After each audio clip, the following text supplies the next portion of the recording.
కృపా సత్య సంపూర్ణుడైన యేసుప్రభు నామంలో అందరికి వందనములు తెలియజేస్తున్నాను. మీరంతా క్షేమంగా ఉన్నారా?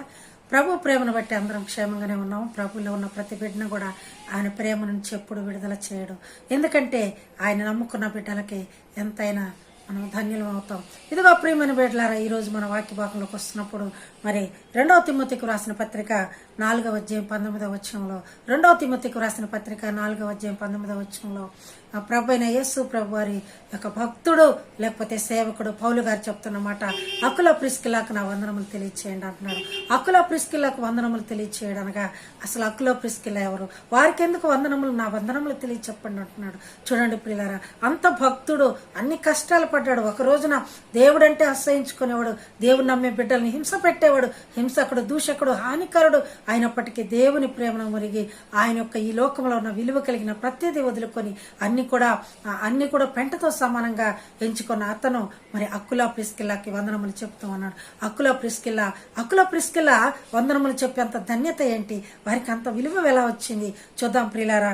మనం అపోస్తుల కార్యం 18వ అధ్యాయం చూసుకుంటున్నప్పుడు, అపోస్తుల కార్యంలో 18వ అధ్యాయం చూసుకుంటున్నప్పుడు అకుల ప్రిస్కిల్లా ఇద్దరు భార్య భర్తలు ఎంతగానో వారి సంసార జీవితంలో మరి బిజీ అయిపోకుండా దేవుని సేవలో బిజీ అయిపోయేవారు.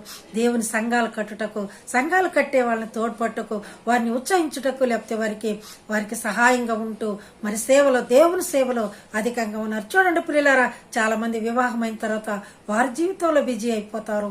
వారి సంసార జీవితంలో ఆ నావనే సంసారమైన నావలో ఉండిపోతారు. కానీ వీళ్ళు అలా కాకుండా దేవుని సేవకై పాటుపడుతూ డేరాలు కొట్టుకుంటూ అక్కడ జీవిస్తూ ఉండేవాళ్ళు.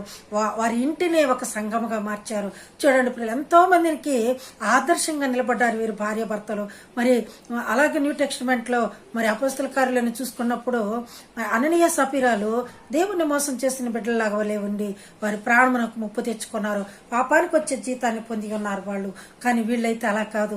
వీళ్ళు పౌలు చేత వందనములు చెప్పించుకునే ధన్యత కలిగి ఉన్నారు. చూడండి ప్రియులారా, మనం చూసుకున్నప్పుడు అపోస్తల కార్యం 18వ అధ్యాయం చూసుకున్నప్పుడు అకుల అనగా గ్రద్ద, లేకపోతే ఘనమైనదని కూడా ఒక గొప్పదని అర్థం వస్తుంది.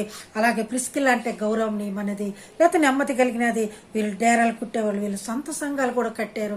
అలాంటి వారి దగ్గరికి పౌలు గారు సేవా జీవితంలో వారి దగ్గరికి వచ్చి ఉన్నారు. వారి దగ్గరికి వచ్చి వారి దగ్గరే ఉండి మరి ఆ సేవ ఎక్కడెక్కడ జరపాలి, ఎలా చేయాలనేది వారి దగ్గర నుంచి తీసుకొని వాళ్ళతో కలిసి సేవ చేస్తూ వాళ్ళ దగ్గరే నివసిస్తూ ఎంతో మందిని మార్చి ఎంతో మందికి దేవుని యొక్క విలువ తెలియపరిచి ఆ విధంగా ఎన్నో సంఘాలు కట్టుటకు పౌలు గారికి అకుల ప్రిస్కిల్లా సహాయంగా ఉన్నారు. కనుక వారు ఎంతో సహాయం చేశారు. మనమైతే దేవుని బిడ్డలు ఇంటికి వచ్చినప్పుడు కూర్చోమంటానికి కూడా కొంతమందికి మనసు ఉండదు. అలా కాకుండా వీళ్ళు ఇంట్లో కూర్చోబెట్టుకొని ఇంట్లో నివసింపజేపి ఆయనకు కావలసిన సపర్యలన్నీ చేసి ఆ యొక్క దేవుని దీవెనలు పొంది ఉన్నారు. కనుక అకుల ప్రిస్కిల్లాకి నా వందనములు చెప్పమని పౌలు గారు చెప్పిన, మనకు కూడా ఒకరు వందనాలు చెప్పాలంటే, మనం కూడా ఒకరు వందనాలు మనం పొందాలంటే, దేవుని గౌరవం మనం పొందాలంటే అందుకు అర్హులమై ఉండాలి. నీవు నేను ఉన్నామా? చూసుకోండి, ఒకసారి మన జీవితం వెనక్కి తిరిగి చూసుకోండి. మనం అలా దేవుని సేవలో బిజీ అయి ఉన్నామా? దేవుని సేవకులకు ఎంతవరకు తోడ్పడుతున్నాం? బైబిల్ తెలియని వాళ్ళకి చదివి చెప్తున్నామా? లేకపోతే ఏం చేస్తున్నాం? ఒకసారి దయచేసి గమనించండి. దేవుని కృపను పొందండి. ఒకవేళ చేయకపోతే ఈ రోజు నుంచే ఆ పని మొదలు పెట్టండి. అటు దేవుని కృప మీకు తోడై ఉంటుంది. God bless you all.